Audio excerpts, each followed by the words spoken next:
Hi, I'm the host of the STO Smokers Lounge. I'm here to tell you about Anchor, the perfect app that you can use right now to start your own podcast network.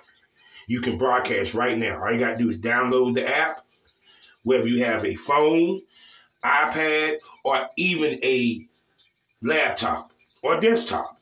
You can right now download Anchor or go to Anchor FM right now and start recording and have your stuff broadcasted over multiple platforms such as Spotify. So go to Anchor today and start your podcast career like I have, because trust me, I love me some Anchor. Good evening. Good evening. Hold on 1 second. Sorry, technical difficulties. I am not technologically advanced. Hello? All right. Apparently my headphone attachment thingy is not working. Can you hear me okay?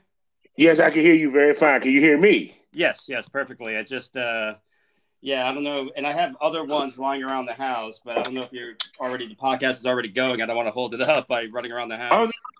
No, we can chit chat while you look. I don't care. Let me just real quick. Give me 1 second. Okay. But while he's doing that, hey, how y'all doing today? Welcome to the Smokers Lounge. And I am here on Anchor. As you know, this is the perfect app for anyone who is trying to start their own podcast. All you got to do is just download it on your phone or go to anchor.fm today so you can start your podcasting. I am your host, Kavanaugh, the Southern Champ, a.k.a. the Porn Rap Star. Y'all know the drilly. Go to allmylinks.com/Porn Rap Star so you can see my porn, listen to my music, and follow me on social media. Also, we are supported by, sponsored by, and loved by the Facebook of the LS community. I'm talking about lsworld.com. So go there today. Go ahead, get yourself a profile and interact with other people who might have the same kinks as you. Also, you can find events in your area, or if you're traveling, where you're traveling to, where you might can see such things as swinger parties, glory holes, and all that good stuff that goes down the lifestyle. So go to lsworld.com today and go ahead and get yourself a profile.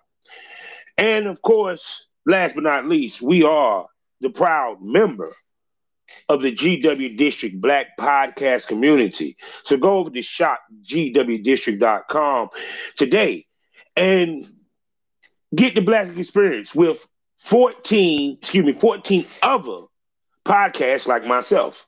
They talk about sports, beauty, health, wealth, whatever you name it. Plus, while you're there, I got a secret for you. They have over 1,000 Black retailers. So you can actually get some shopping done because you know Father's Day coming up. So, yeah, we're talking about beauty, health, books, jewelry. Yeah, they even got watches as well as clothes. So go to shopgwdistrict.com today and get your shopping on. Buy Black, support Black businesses to build the Black economy so that we can build generational wealth. So are you ready, sir? Yeah, I am. Unfortunately, I have like 50 of these stupid things, and they're all scattered all over the place. So I didn't want to keep you waiting and hold up the show. But, so please introduce yourself. My name is Billy Pilgrim, XXX. I'm a male talent in the adult industry. Kind of, I guess you would say, up and coming. Male talent. Oh, yes, most definitely. Now, when we talked before, you was actually a comedian before you got into business. Yeah, I was a comic for about 11 years, and it's funny because just from last September till now, I've gotten more buzz and made more money and gotten more popularity than 11 years. So it's like that wasn't time wasted at all, So what did you do? Stand up?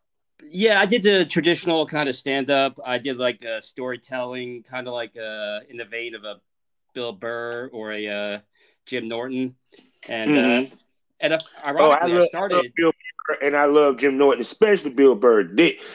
He is so fucking hilarious. A nice guy. I met him once, and he was really nice.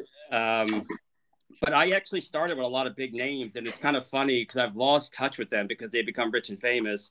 And I just kind of always think to myself sometimes when I'm on the road doing scenes, I'm like, I wonder if one day I'll run into them and be like, oh yeah, well, you're making millions of dollars. I played a pirate and, fuck the French maid. So like, So what got you to transition to adult film? well, the thing with stand up, by the time I found my voice and what, worked for me, I was kind of burnt out and it just wasn't fun anymore. It's, Mm-hmm. the thing about stand up is you have to be like, they always say, oh, if you're undeniably funny, you can't be denied, but you kind of can. It's very kind of who you're friends with and who you know. Mm-hmm. And it's a lot of, like hanging out when you don't want to and everything. And I just got tired of it. And, basically like every other guy, I always wanted to give porn a shot. And I really did believe like I could do this, and I was kind of in the swinger scene and, whatnot. And, it always starts with the swinger scene. That's what I love about it. It always starts with the swinging. Well, I like it. As a matter of fact, I went to Trapeze last night for the first time. A friend brought me to Trapeze, which was a fun experience. Mm-hmm. But yeah, I just in 2015 I started trying to get in, and it was a lot of fails. It was a lot of like false starts and fails. I did a couple of scenes with this kind of, I don't know. It was about as close to old school New York kind of shady porn as you can get. And I did like some scenes for this guy, and then moved back to Georgia, and then fell back into it. And, yeah. So with your first experience when you did that, how was your first experience on camera when you first did it? It was interesting because it was a girl that this guy kind of filmed amateur like women MILF types, and I knew this girl, and she kind of asked me if I would do it, and they were going to film a couple before us, and the guy couldn't perform. So like we're in the bathroom trying to like mess around to get ready, and the dude, imagine Paul Giamatti if he was like older and uglier, and he was very Jewish, and he yelled, and he finished almost every sentence with "Come on!" And we came out of the room. We came out of the room, and he's yelling at this guy who basically, again, this was like way under the table, kind of cash in hand, like a real kind of cheap apartment. So it was like condoms. It wasn't like official. I didn't even have a stage name yet. So they threw him out. Like he lost his shit hard on this guy. And then he like literally, as he's berating him out of the apartment, he turns to me. It's like, "Can you go? Are you ready?" And I'm like, "Yeah." And wound up working with both the girls, but it was kind of like they didn't really do anything with each other. So it was kind of like I was with one, then I was with the other. But it's just funny because the guy talked a lot, and it was definitely an experience. See, yeah, because like even with my first shoot, it was kind of weird because when I shot with someone, she was actually a heavyweight name. Her name was Miss Simone, and oh yes, she was weird. It was like it was kind of weird because how can I put this? It wasn't like natural. You get what I'm saying? And me being my first time on camera, because I had fucked on camera before for play. You feel what I'm saying? But not seriously. So it was kind of like a different experience. You know what I'm saying? Did you feel the same way? Yeah. It's what people need to understand. There's two types of scenes. There's like if you and I get together and we get some girls that we worked with before, and it's like a hangout situation, and we're making real content, and then you maybe work for somebody else or with a bigger name, and it's very professional, and you don't actually touch until the camera starts. So it's like you're very professional and very, kind of regular, and then the first time you do anything, it's literally 2 seconds after, you yell action, and it's that's kind of the trick. That's the thing. It's like you got to be able to separate. You got to be able to adjust because it's not always going to be a fun party-like environment. A lot of times it's very sterile, business-like, and you got to be okay with that. You got to be able to flip that switch. Yeah, and a lot of people don't know how to do that in many ways because even as a producer / talent myself, I've seen the dude couldn't get hard. And it's like I even had a dude say, can you just leave the camera and step out the room? Yeah, And I was him like, you have to be able to compartmentalize. You have to, like I said, I'm friends with a lot of the talents I've worked with, and we'll hang out, and it's like friends hanging out. And then yeah, when it goes to film content, we're fucking each other like we love each other, and then it's back to just kind of hanging out, being friends. Like I said, I worked with Ivy Blue in New Jersey last month, yeah, or okay, actually yeah, at the beginning of this month, and they wanted to. I was like, they do a fuck a fan type business model, and I was like the first real talent they brought in. So they wanted to do all these different positions that nobody actually does, but they want to see in porn, and they're not comfortable positions, and that's the other thing. You have to stay hard for that. It's like you're trying. Like I actually fell over. Like with my big ass head, like a freaking one of those like clown punching things. I just kind of like, it fell over, and it was funny. But you have to stay hard, and it's like, who in the right mind would fuck in this position? But people want to see it, so yeah. Because what people don't get is that the work that is put into to filming and doing the positions, and depending on the director that you're dealing with or what type of shoot you're doing, they're actually timing the fucking positions. Oh, know yeah, what I'm saying? yeah. Speak to that. Yeah, they do, like, they'll say, give me 5 minutes of this. They'll give you like hand signals behind the camera. Sometimes you just go in and then you start to realize, like, we've been going a while. Like, do you have enough? They'll do like, they'll do, okay, cut. And then okay, you ready to come or whatever. So yeah, usually you want to make about 10, 15 minute scene, maybe 20. And then, yeah, give me 5 minutes of this, give me 5 minutes of that. Do this. So it's, you have to walk it through. Yeah, to make it good enough for people to want to buy it. It is a lot of effort. It's like lights that make you sweat. It's, you got to be able to be aware of the camera. If you're playing a part, you got to stay in character the whole time. It's the greatest job in the world, but you definitely have to want to do it. This is not like a goof, like, oh, I'm going to count during the week and then I'm a porn star on the weekend. And it's like, nah, you have to want to do it. You have to want to be there.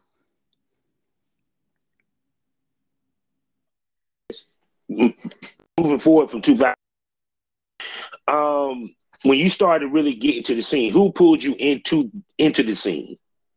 Well, the thing that I had a lot of stops and starts. I even had friends in the industry, but they weren't going to help me get in. Just because, if you do something stupid, it reflects on them. Okay, I don't know what happened. It just said you're done recording. I'm like, oh, I didn't realize that I was being that boring. No, what ended up happening, it cut off on my end. That was on me. Oh, okay. For some of the people that are listening, that you probably were like, what the hell are you talking about? No, sometimes the interview cuts off, but me, I'm the kind of person, like I said, raw and uncut. That's how we do.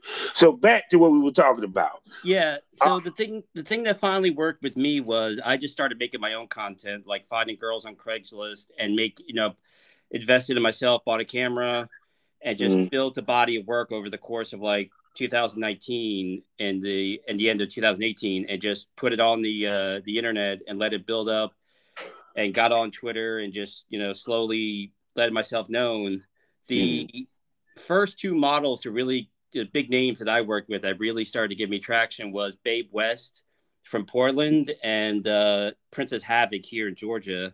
And once I was on camera with them, it started to lead to other things. I'm sorry, go ahead. No, and that's what, it took, like I said, it was like a lot of stops and starts. And then I was just like, all right, well, for me, I just made my own content and put it out there, and with enough girls that, and it did it as professional as I could. And then Babe West gave me a break, and Princess Havoc gave me a chance as well. And then from there, I met Paige Steele, and then I got invited to work in Miami, and Julie Ginger, who is amazing, and it's just been snowballing since. So I just got lucky that, two girls gave me a shot to, because it takes a while to build up legitimacy, because everybody claims to be talented, and then they weasel away onto a set, and then, and So now I'm gonna train of thought for a minute. Okay, I know where to go. So when you like contact the girls or the girls contact you, because a lot of male talents, a lot of guys want to ask, how do we do this? When you approach a female, what's some of the tips you can give guys to how you approach females for a shoot and what they need to be, their mannerism, what they need to, what they need to say and what they need to think about when they talk to these ladies? Well, be respectful, be professional, and be chill. Everybody has a different style. For me, I usually just say, "Hey, I would love to work." I ask if I could DM them, and then I'm like, "Hey, I would love to work with you. You know, if ever travel, or if you ever come to Atlanta, and start a dialogue." And Mm-hmm. things are starting to open up again, and I have some stuff on deck with some decent like big names, and it's just kind of you may talk in June, but not get to work with them until September. You got to be patient and just be chill. And I just, come at it very relaxed and just positive. You can't some people aren't going to want to work with you. I was supposed to do a shoot this week, and the girl didn't want to shoot with me. I thought it was all locked up, and then she just said nah, and that's it. You can't get mad. You got to roll with the punches. So Now, with that, because this is the end of mental health, and I had the same conversation with another producer as well as other talents. People don't understand when they do that, it does hurt us. You feel what I'm saying? Yeah. To that. Well, it kind of sucks is, it's you always want to be wanted, but again, it's like, you're not going to be able to work with everybody. And as long as they're respectful and nice about it, I don't have a problem with it. The girl that canceled on me, I was told the reason, and I respect it. I don't know if she said anything negative about me because I wasn't told by the producer, so I don't have a bone to pick with her. And I've had really good luck with, with working with talent, even when they're not that into me, they're willing to work with me. So I've been very fortunate the last like 6 months. Like I'm on this podcast because of everything that's been going well and all the talented producers kind of propping me up and everything. Mm-hmm. Most definitely. So as you had progressed in the business, I see that, like I said, you have sites. You say you film your own stuff. When did it click? Did I need to treat this as a business? And you went from talent to producer. Well, I took it serious from the beginning. Because luckily I was older when I'm 44, so I got into it. Most people get into it when they're really in their early 20s. So I took it seriously from the beginning because I knew that I wasn't just going to be able to half-ass my way into this. There was going to be no falling ass backwards into any opportunity. So I've always been, professional. And now I'm at the level where I have to have different rates for things. Like people ask me, well, for a blowjob, how much do you charge? For a tit fuck, how much do you charge? And, brushing up on my paperwork, I'm going to have to incorporate and hire an accountant soon. So the deeper you go, the bigger it gets. It's funny because everyone thinks it's just, hey, I'm fucking, and then it's like, no, it's a bunch of boring adult shit before you get to do the fucking. So you get paid gigs. Yeah. I try to do both. I like to do both. Like I like to work with my friends or like other content creators and own the content and do what I like, but also having those studio credits and getting paid gigs, like cash in hands, is nice. Plus, you could show people like I'm on this site, and you can contact them and the stuff. I talked to a producer today that I work for, and she's going to release another one of our videos, and she said they've been selling really well. So like that's what you want. You want the stuff to sell, so they want to bring you back. Yeah. So now another thing I always tell guys, I say understand the women are always the stars. And which I want you to speak to this once I finish. How much did it help the girls that you shot with and their pedigree helped you build yours? Oh, well, first off, the thing you were saying about the girls are the stars, a good thing to kind of think about is, we have fans. You have fans. I have fans. But the girl is the star. Think of it as she's the work of art, and you're the frame. And and a good frame will highlight a great piece of art. You don't want to be, a gaudy, ugly ass frame that ruins a piece of art. So you can be on camera and get your stuff in and be noticeable. But just remember, even if you're the producer, it's the girl's the reason why they're tuning in. But no, my whole pedigree, my name, my following, all these opportunities I'm getting, it's all because of the ladies. It's because of Babe West and Paige Steele and Julie Ginger and Ash Lauren, all these ladies that giving me opportunities and working with me and talking me up. And it's all word of mouth. Like, these women do talk. So if you're easy to work with and you're respectful and you're fun and everything, they tell other girls. So Princess Havoc is my biggest, my biggest cheerleader. I almost owe her a percentage on everything I make. But I'm not going to give it to her, but I owe it to her. Yeah, because she hear this, she gonna be like, excuse me. Oh, no, she is all country Southern alpha female, man. She's not even listening right now, but she sensed that, like, wait a minute, I'm gonna get money. What? And I'm gonna get a text the second I get off the phone. But yeah, no, I owe everything to the women, and that's the thing. It's like, do not come on set. I've worked with some big names, like guy wise, and they are the nicest, humblest, approachable guys. So don't show up on set acting like you're hot shit, because word will spread and nobody will want to work with you. But yeah, I owe everything to the. Which is interesting because you segue to another question I'm about to ask.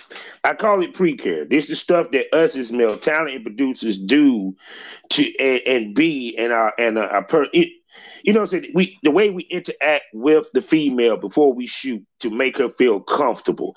What's some of the tips you can give some of the people that are trying to do this? How they need to be, respond, act on set before a shoot with the lady? Well, one thing is grooming. Like, my ritual before I shoot a scene is I really just kind of do I cut my hair, my beard, I shower, I make sure everything's on point, make sure your nails are cut, your breath. Here's a fun little pro tip. When you shower before a scene, blow dry your balls. Because it'll dry, because it'll actually dry like the whole undercarriage, and it prevents balls from being musty or your ass from smelling. Just blow dry everything, and everything will be smelling just fine. I've been told I'm too nice. I like to make the girl feel comfortable. So usually what I do is I will have like a bottle of water or something and like a towel and like baby wipes off camera. So like in between takes, if she wants a drink or something, and after the cum shot, I offer to clean her up and and sit there with her. I just don't walk off. And I have a bag that I bring with me just in case for anything. It's got extra costumes, it's got lube, it's got sponges and tampons if they need them. So I like to be prepared. So I have a bag that just is able to hold almost anything, and I bring that, and I make sure I have, just about anything if needed. It's kind of, it helps. Like, people notice those little things and want to bring you back. Yeah. Now, here's the other thing I want to speak to, because this is the elephant in the room, and I haven't talked to no male talent on this, so you be the first. Speak to the fact that our fan base is actually, if not 50%, 70% gay. Oh, yeah. Oh, no, yeah. It's, I'll tell you right now, if you're going to be a male talent, especially a popular one, if you're homophobic, one, I wouldn't even get in the industry. But if you're homophobic, I would keep it to yourself, because gay guys buy porn. And I have a huge gay fan base, and I take photos. I'm now offering like custom videos. You want to watch me masturbate? You want to, see certain pictures of me and everything? I can. I'm comfortable doing that. I just can't work on camera with a guy. But trust me, I've been offered really good money if I was able. But gay guys, they'll spread the word. They'll buy your stuff, and they, my fan base is a lot of gay guys, and it's great. Like I said, they buy my stuff when I work with a studio. They'll retweet it and everything. And Thor Johnson, who is a huge male talent, and he's kind of taking me under his wing. He messaged me when he didn't have to and told me, take photos like I take and put out videos like you taking a shower, just walking around, with your dick out and everything, and it'll blow up your fan base because gay guys will follow you and more people will see you. Yes. And look, no one says you have to work, and you're going to work on camera with other guys. You're going to be doing stuff with other guys on camera. It doesn't matter if there's a girl between you. You got to be comfortable. And yeah, the gay community is a huge. I don't know if you know who this is. Trixie Mattel is a drag queen and a musician, and she was just on her show talking about that this year he got into straight porn and started watching guys and girls. And that's like $1 million, like a millionaire, famous performer, sitting there saying, gay as the day is long, buying straight porn. So I'm comfortable with it. I'm appreciative of the gay community. If you buy my stuff and you want to see more of me, then I don't care, black, white, gay, straight, long as money green. Exactly. Yeah, exactly. That's the thing. Because I think the thing of it is that what male talents don't understand is, even though they're watching us with a chick, they're imagining that it's them. Oh, yeah. That's why there's certain... Sorry, go ahead. No, go ahead. No, that's why certain shots, like now when I have somebody holding the camera for me, there's certain shots like the undershot or, like certain angles that gives you a little bit more you. So you do the close-up of the girl getting a doggy style with making the face, which to me is like one of the hottest things. I love that point of view. But, you do a little side action, maybe, the blowjob without the hands to let them get a good look at the dick and everything. And again, it's actually a really big compliment that, even though they know you're straight, they're still going to want to be a fan and they're loyal fans. Like I said, I'm appreciative of the LGBT community and thankful, going forward. So, yeah, I offer like customs, and I'm going to be doing solo stuff on my OnlyFans, and I guarantee it'll be mostly gay guys buying it. Yeah. And when I'm buying groceries or taking my lady on vacation, I'm going to be thanking them, and be very grateful. Yes, because I tell any dude, you cannot be a homophobic doing this business by no means. Or transphobic. You just have to be, and you have to love women. Like, basically, don't be an asshole. Show up and be positive. I am not the best looking guy on the planet Earth. I don't want to shock your audience too hard, but I am not the best looking guy ever. My dick is not the biggest, but I show up and I'm, even when I'm having difficulties on set, I'm cool about it and I get over it and it's positive. And I'm talking to several trans females about working together. They all live out of state, so it's like trying to schedule, not everybody's back to shooting full time, but you have to be open-minded and you have to be comfortable in yourself. So you plan to shoot with transsexuals? Yeah, like trans women. Yeah. There's a couple that I'm talking to, and because again, they are women, and it's. And like I said, I'm looking to do different things and be, I'm going to learn that Japanese style of rope tying. You about to make some money, right? Yeah, well, I mean, Christian Triple X is. I give him so much props. And trust me on this, Hollywood came a long way. You came in at the right time with that. Because it was a time where you would be blackballed. They don't do that no more. Yeah. Well, I mean, there's still some. Like I'm actually, you just reminded me of something. I had somebody ask me, are you gay or whatever? And I'm like, no. Like I said, if I was, I wouldn't be here. I'd be like in Vegas, like getting a big payday or something, I mean, I don't want to on a straight set, I'm thrilled to be there and part of the team. Whereas like on a gay set, I think I'd actually, all right, well, I'm here for the big money.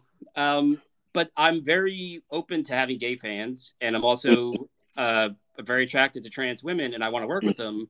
I mean, don't get it twisted. Take that a certain way. No, don't get it twisted. I would consider you bisexual at the most, and I do agree with you. There are some transsexual women out here Now, I would never be with one.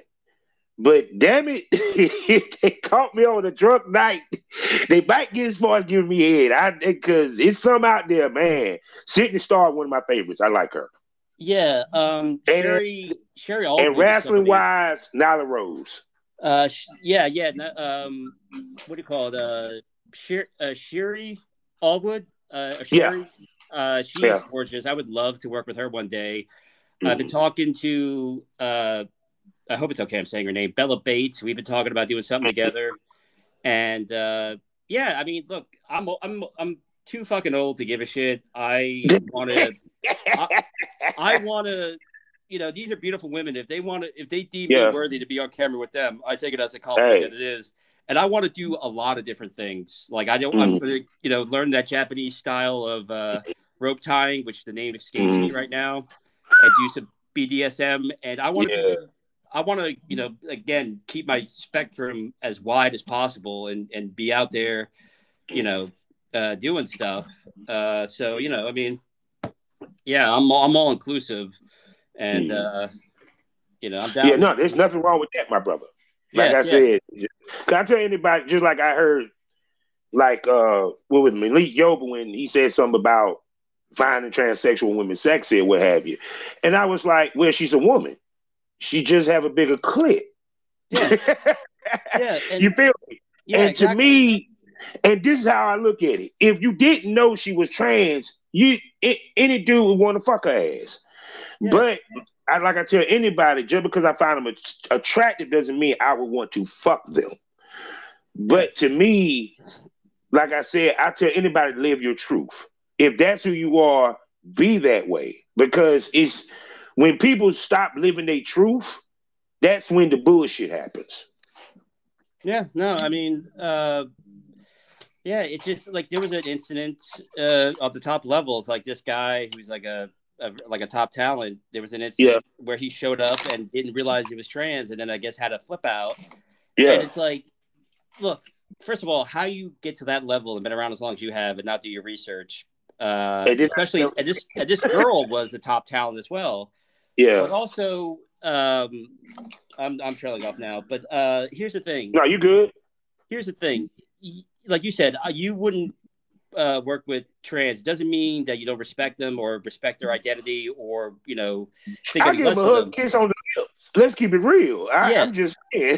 But look, I'm supposed to. I don't feel no kind of ways. But here's the thing. There's nothing wrong with that because people try to get too offended too quickly by saying like, oh, she won't work with black guys, she's a racist. Like, no, she may have her reasons, and as long as she's respectful about it. I was supposed to work with a black girl this week, and she didn't want to work with me because I was white. And here's the thing, everybody has a preference. I actually prefer black women. If I only had to work with black women the rest of my career, I'd be more than happy with that. But but there are black girls out there that don't want to work with white talent, no matter how popular they are. And it's like, well, I respect it. You don't have to explain. It's the same thing of like, well, I don't like him. I don't like what he does on camera. It's just, it doesn't make them racist. It doesn't make them hateful. People like to jump to that a little too quick. It's like, look, do what you can. It's actually more of an insult to be there on set and kind of be in a shitty mood and be visibly kind of uncomfortable and muscle through it. I think it's more disrespectful to do that than just say, hey, it's not my thing. I'm good. But thank you. And that's all it takes. Yeah. So you being a married man, speak to having someone that supports you in this, how it helps you succeed and also move, move and be able to succeed and do this business properly. Well, I got lucky with an amazing woman. And, when we first met, she wasn't this confident, but, she supported me because I was in a weird place a couple of years ago before I got back in the industry, and she was supportive of it. She even took out a loan to help me get better equipment. And, she's the reason why I'm doing it, because I want to make real money and help throw in, because she's very successful. And also, I've always been a guy, I like a lot of play partners. So I kind of get the best of everything. I get to make money. I get to have play partners. And then I get to come home to her. And she's the reason why I do it. And like I said, if we ever work together on set, which I hope we get to meet and do something together, you're gonna hate me because all I do on set is either I talk about my cats or I talk about my wife on set. So don't feel bad. I talk about my wife on set. No, I have a beautiful wife, and she's amazing, and she's really intelligent, and it's and here's the funny thing too. If I go film with like Lady Onyx, who's somebody who's really been helping me a lot lately. When I get home, I'm ready for more, and she's getting all that extra dick because it's like, well, come here, because there's my queen. Mm-hmm. And speak to fucking her versus fucking the female talent, because a lot of people automatically assume that it's the same. No. Even occasionally, if you have a certain connection, you fuck the female talent off camera, like a little play around or whatever. Mm-hmm. It's not the same. When you're on camera, I'm there for you. I'm selling you a fantasy. If I'm working with Princess Havoc, you want to see Princess Havoc, and we're doing things in a way that you get to be that guy. I'm your avatar, and we're putting on a show. I want you to pay money, so like we're giving you what you want. I know my wife's combination. I know how to please her. We can, I can make her come really hard in a short period of time, where we could take our time. It's just more simple, like we do have our kinks that we sometimes get into and have a special couples night, but it's you just get into that groove and you just know what to do. See, you in Atlanta, so you really can get to play, man. I'm in boring ass North Carolina, man. I'm in boring ass North Carolina. I wish me and my wife did live in Atlanta, man. We would enjoy it. We probably would enjoy it. Too much. It's funny. I moved to Atlanta during the pandemic, so I haven't had much chance to really explore it. But most of the talent that I work with is either passing through Atlanta or I have to travel to them. I really don't, other than Lady Onyx and Princess Havoc, I don't really work with any local female talent. And I kind of throw my name out there and I try to approach, but and hopefully. Now, you'll get this because you're from the South, but Atlanta, much like New Orleans, is a chocolate town. Yeah. And that means it's black dominant, which is... I get you. Yeah, black... And that's fine. There are times where it's like, I would just like to drive 30 minutes from my house and do a scene and not have to fly to Florida or New Jersey and be away from my wife. But,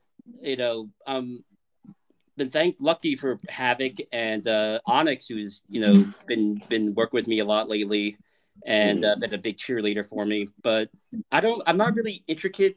I'm not deep in the scene here in Atlanta yet. Actually, you'll find this funny. I went to go shoot a scene with a girl. She was passing through, and there was a guy. He's a producer here in Atlanta, and he was beside himself. He's like, "Wait a minute, you're white?" I'm like, "I think so, yeah." And he's like, "Do you live in Atlanta?" I'm like, "Yep," and that's where my house is. And he's like, "And you shoot?" It's like, "How do I not know who you are? You're like a unicorn. Like you're a male talent in Atlanta." And here's the best part. He kept saying it, like, "You're a unicorn. You're a unicorn." He followed me on Twitter. Haven't heard from the guy since. I'm like, I guess you don't like unicorns. Like, I don't see you giving me a job. I'm like, come on, remember me, the unicorn? No, I could always use another payday. Come on. But yeah, you have to. That's the other thing. You have to be able to go. You got to have a hustle. You got to have a grind. Like I've been to 6 states so far this year, and I travel really, really cheaply to come out ahead on money and everything. So it's about the hustle. I'll go to Alaska if I have to, if the opportunity is right. That's what I'm talking about. It is the hustle out of this piece. It's because like I said, that's one thing I really didn't get to do too tough with travel or what have you. But speak to that. How much traveling helps your business? It helps it a lot because not everybody, especially in this day and age, not everybody lives in LA, Vegas, or Miami. My wife has a real job, like a job. So we're here until she gets a promotion. Then we go live in whatever state that a new job is in unless I'm making really good money in a couple of years. I'm going, the Exoticas are back. I'm going to Miami for that one. I'm going to New Jersey for the one in October. I'm trying to go to the DC one in December. I'm gonna try to go to the DC one in December. I'm gonna try to. I'm gonna try to go to that one too. But yeah, basically on the agenda, like Florida, possibly a Vegas trip. There's a girl in Ohio that I will travel to her. And weirdly enough, there's a lot of work for me in the Philly, New Jersey area. So I'll be, you got to be able to go where the work is, unless you want to fly people to you. But yeah, you go where the opportunity is, and people see that. You take pictures of yourself traveling. You take pictures of the people you're working with. You're showing that you're out there trying to get it. People notice that. I went all the way to Portland, and worked with Paige Steele, who is awesome. And it's like I'd never been to Portland, and it was a chance to work with her. And I've been, she was on my dream list. So I was like, all right, I'll fly. And I took it was like an entire day of flying to get there, but it was worth it. You gotta want it. Like I said, you gotta go where the work is. So if somebody in Maine wants to hire you, well, get your ass on a plane and go to Maine. Yeah, that is so true. See, also you also getting work. See, that's the kicker. Well, you're getting work. Sorry, go ahead. No, go ahead. No, it's just this is the thing. I've never been happier doing this. Even there, like I said, that's the other thing you're gonna have to come to terms with. If you're male talent, you will go soft on camera. You will have sometimes difficulty. Normally, you can kind of recuperate after. Hey, give me 5 minutes.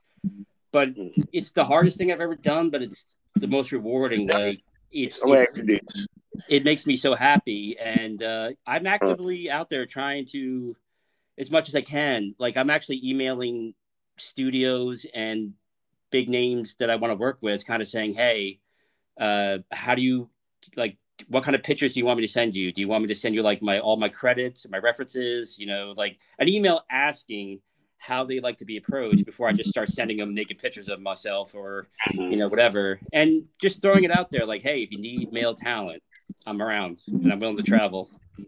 You just got to go out there and but so, yeah, that's basically just actively trying to, I like to be busy. When I'm busy, I'm productive. When things get slow, then I find reasons to kind of I'm going to read this book. I'm going to learn how to do this. I get spacey. So I like to stay focused, being busy. Oh, yeah. You have to stay busy in this business. The other thing I wanted you to speak to is, see, women, they come to the business different than we do. We have to literally come into the business like a producer. Yeah. And treat it business from the start. Explain to people why men have to do that versus women. Well, it's a woman-driven business. It's what sells the product. I'm a huge fan of Sarah J's. I'm a huge fan of Alex Cole. Yeah. And, those women sell videos. Carly Gray. I've spent thousands of dollars on Carly Gray over the years, DVDs and, internet and what have you. And, it's like I said, but here's the weird thing. You and I are new and we're up and coming and we're, doing everything we can to get out there. And once we hit that certain level of traction, we can go until we're 90. Yeah. A lot of women have a shelf life depending on how much they want to do this or what their charisma is. Like a Bella Danger just keeps growing because, she just. Oh, I love her. Yeah, she has this charisma and she's just this energy and personality. Sarah J is, just a huge, she's like a mogul. She's not just a porn star. Now she's a mogul. Some girls do it for 6 months. So it's weird. They get more traction quicker, but they, depending on what they want, they kind of leave. They kind of fade out quicker. And I tell every girl, yeah, you can make money, but it's the same thing. It's a grind. You have to build a fan base. And you have to go work for studios and make your own thing. You have to interact with the fans. Every successful talent, male or female, has told me interacting with your fans is what makes you the most money. So being around to be able to text them or, chat with them, whether it be OnlyFans or your website or whatever, talking to your fans and being interactive, that's, building your fan base, that makes you money. So the days of just being gorgeous and walking on set, and then money, or I think are over. You know, like I said, you have to be smart and ambitious, like a Sarah J or a Bella Danger. You have to, you know, you have to bring a lot to the table. Yeah. Now, this is the other thing, because you were talking about staying hard on set. And I tell guys, I say, it's nothing wrong with getting a blue chew, getting one of those pills that you might get, what we call it, because your job is to stay hard. So what do to ensure yourself to stay hard? It depends on the complexity of the scene. Like, yeah, even the top guys, especially the ones that work all the time, like, you know, again, J Mac, Sean Lawless, Louis Smalls, these guys work all the time. And I don't care how good a shape you're in or how beautiful these women are. If I gave you steak and lobster every day, you get tired of it. Like, you know, it wears you down. So everybody's on something. So I've used Blue Chew. There's a clinic here in Atlanta that I can just get Viagra or Cialis when I want. They're like really cheap. And there's even this is okay. So I've never admitted this, and I use it sparingly. So depending on the complexity of the scene and how evolved it's going to be, sometimes you don't need it, and sometimes you just take it to be careful. But there's a shot you can take, and you know, once you take that shot, like you're hard regardless of what's going on for like 3 hours, and that's a case of emergency, break glass. You know, this is, you know, because I worked with a guy who did that, and I was like, you know, I'm sitting here trying to stay hard during like a cut, and he's just standing there like just, you know, swinging in the breeze. So, you know, yeah, there's little mental tricks. Like I did a set, or not a set, I did a scene, and I said, hey, give me 5 minutes. I went a little soft because, you know, you get overheated with the lights and everything. Went in the bathroom, cold water on my face, cleared my mind, and then got back to it. And that's usually what it takes. But yeah, there's Viagra, Blue Chew, everybody uses it, and you will too, because you're again, it's a job, so it's not always about what feels good to you. It's like you're doing this position because it looks good on camera. Yeah, I tell guys all the time, don't be ashamed to do that. It's not a macho test here. You trying to get a good scene so you can make this money. Yeah. and everybody that I've worked with has been really, I'm actually really hard on myself because I want to do, because my attitude when I get to set, like if you hired me, my attitude as soon as I walk on and I see everybody, it's like, okay, how can I make this day as easy as possible for them? And how much money can I make these people? And then I'll worry about my money. Like how can I get everybody's pockets full so it brings me more work? So I'm really hard on myself. And I actually just got over a thing. My anxiety was way out of whack, and it was affecting my performance to the point where like my system was shutting down. Like I just it's gone and it ain't gonna come back anytime soon.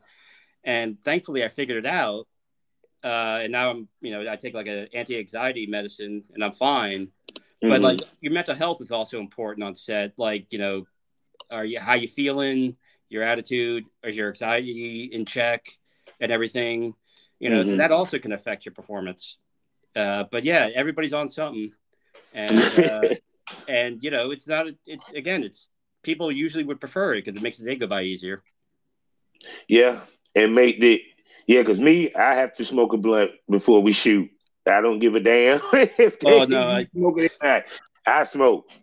Dude, if I smoked a joint before a scene, you start the scene on Friday, on Sunday, we'd still be like, you know, Billy, come here. Billy, stop playing with the light. Come here.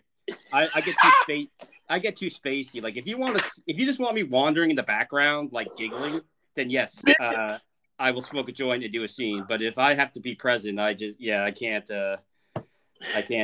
No weed for me. Now, the last question I got to ask: do you implement your background in comedy into, let's say, some of the role play scenes that you have to do? It's definitely, I've done some acting, and I definitely like the goofier, you know, sillier, kind of more absurd plots. I'm naturally funny, I guess, and I'm good at improv and like on my feet, so it has helped. And And I've had people, ironically, the second I quit doing stand-up, everybody always asks me, do you think you'll ever go back to it? I'm like, no, because I like what I'm doing much better now. And, it just, I don't want to deal with that whole political system again. But it's no. But see, I'm gonna tell you, I'm gonna give you a bit. I'm gonna give you a bit of something. Of course, I always mention I did music, and I did it at a high level. I left music to actually do this shit for 15 years being a male talent. If it's in you, it's gonna bite you to come back. But the difference is you're gonna come back. It's gonna be more for fun than it is for the livelihood. Because I actually got new music that's out. But when I record and I put it out, it's more so just I want people to hear it, not necessarily expecting to make money or to do a lot with it. It's just a part of how I got put this my appeal to draw you in for you to go buy my porn. Yeah. I mean, who knows if I get an opportunity just to go on stage and do like 5-10 I'm minutes. pretty sure you were funny as fuck as a comedian. Yeah, I would like it, but I also write. So, and my thing is, when you go to buy my porn, I like to do silly, kind of off the beaten path kind of porn plots, like really kind of funny, absurd, and then hot sex.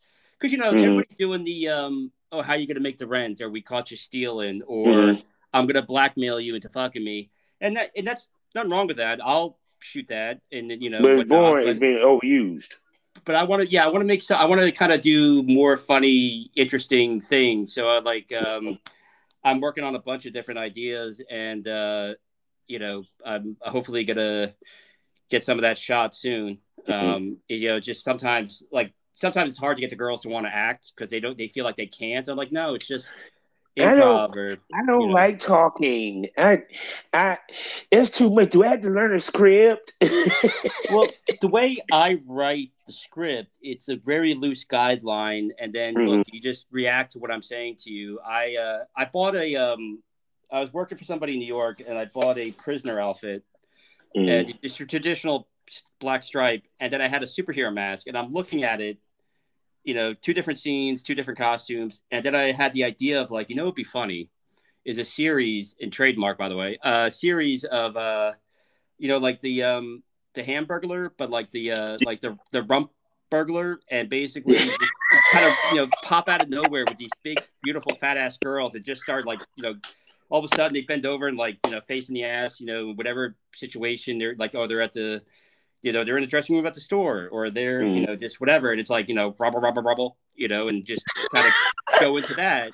And you should do that. You should do that. Yeah, it's silly and it's fun, and there'll be like hot sex involved. And, that's kind of, I like to do more interesting things, and porn watchers are smart. So like, I usually try to throw in some kind of, little thing in there, like what the Simpsons used to do is, like kind of throw in some kind of inside joke, and they'll get it, or at least the right people will get it. So, that's the other thing. Never underestimate your audience, as to what they'll be into and everything. If you have an idea, just go for it and do it the best you can. Oh yeah, most definitely.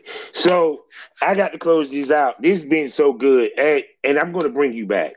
Oh, I would love to come back. I had a blast. To bring you back, man. Jesus, I got to bring you back. Oh, I'm totally down. And not only that, but talking to another adult, it's been so lonely. It's been so lonely. Staring at the same 4 walls. I enjoyed this. Please tell everybody where they can find you, man.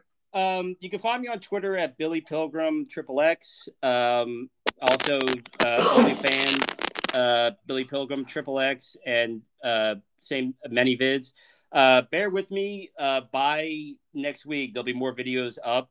I went from not having enough stuff to having too much, so I'm getting stuff edited now to put up on my OnlyFans and my many vids, and I'll be doing customs on request, and I'm starting to get into more things to kind of be more interactive with people. So you'll be seeing a lot more of me. That's the other thing we didn't real quick. Consistency is the key. If you get into the industry and you're making your own stuff, you can't like fade off and disappear for 2 months. Like you got to be consistent. You got to, if people like your stuff and, you got to keep putting out videos and everything, because then if you disappear, you got to like struggle to get those people back, because you know there's always something else new out there. So for me, I've been stockpiling, and now it's kind of come to the point where I got to get stuff out there. Now I'm scrambling. See, say no more. So I'm about to end this out. Don't go nowhere just yet. All right. And thank you to your audience, and thank you. This has been a blast. I can't wait to come back. Then, thank you for most having definitely, me. I have to bring you back. So with that being said, life is a learning experience. What's the point of the experience? You didn't learn anything. Smoke that over. Thank you for coming to the lounge, man. Oh, it's been my pleasure. It's an honor. Thank you. No doubt. All right.